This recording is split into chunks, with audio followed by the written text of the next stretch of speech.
Beralih ke berita Parlimen, antara tumpuan isu keselamatan selepas pengecualian visa 30 hari diberi kepada pelancong China dan India berkuat kuasa 1 Disember. Perinciannya kita bersama Syamimi Sarifan. Baik Hazel, berhubung perkara itu, Perdana Menteri Datuk Seri Anwar Ibrahim berkata agensi keselamatan telah diminta perkuat tapisan supaya kemudahan tersebut tidak menjejaskan keselamatan negara. Ada ahli Muhammad yang mungkin gusar kerana kemungkinan isu keselamatan dibangkitkan. Maka agensi keselamatan telah diminta untuk perkuatkan penapisan aspek keselamatan supaya kemudahan ini tidak menjejaskan keselamatan negara.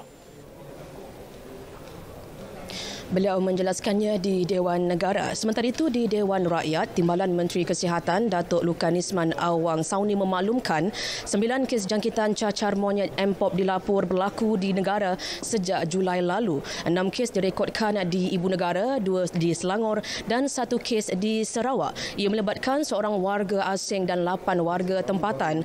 Berdasarkan garis panduan pengurusan Mpox Malaysia 2023, individu yang dijangkiti dan kontak rapat perlu menjalani isolasi di kediaman atau di lokasi bersesuaian hingga disahkan bebas daripada jangkitan berkenaan. Beliau menjawab pertanyaan Jerai Sabri Azid. Sementara itu, isu keselamatan kanak-kanak di bawah penjagaan ibu bapa peliharaan turut dibangkitkan. Menteri Pembangunan Wanita, Keluarga dan Masyarakat memberitahu pengawasan berkala antara inisiatif dilaksana Jabatan Kebajikan Masyarakat JKM. Ia termasuk seliaan selama 3 bulan berdasarkan tempoh yang telah ditetapkan mahkamah.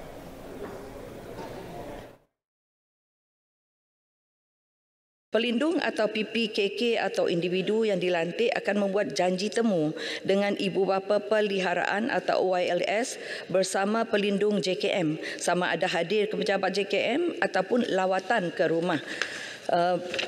Tuan Yang Bertua, perbincangan bersama kanak-kanak dan ibu bapa peliharaan atau OYLS dibuat kedua-dua kaedah secara berasingan dan bersama mengenai masalah yang dihadapi, keperluan kanak-kanak, strategi dan perancangan bagi memenuhi keperluan serta peranan keluarga.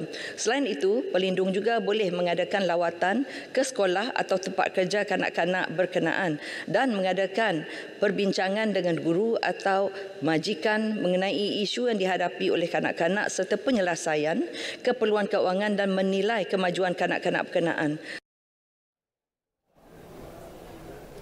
Beliau menjawab pertanyaan Langkawi Datuk Muhammad Suhaimi Abdullah.